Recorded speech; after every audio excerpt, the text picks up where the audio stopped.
So, sometimes when you're connecting an external display to your Windows computer, you might run into this situation where the display either gives you 4K resolution at an annoying 30 Hz refresh rate, or you get 60 Hz refresh rate, but it only works with lower 1080p resolutions.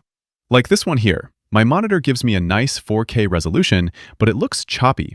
You don't see it on this screen recording, but you probably know what 30 Hz looks like. Not great.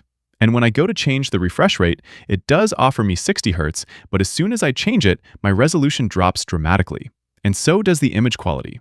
This happens especially with older displays, and most of the time, the reason is that your display, computer, or both have the older HDMI 1.4 type that maxes out at 4K and 30 Hz. The easy solution is to check if your display has a DisplayPort connection, which often supports 4K at 60 Hz even when HDMI can't do it. Here's my setup with the same display and same laptop, but this time with a USB-C to DisplayPort cable. It instantly gives me 4K at 60 Hz and everything looks so much better. I'll add a link to this cable below if you want to try it out. Let me know how it goes. Click the like button if this helped and subscribe for more. Thanks all.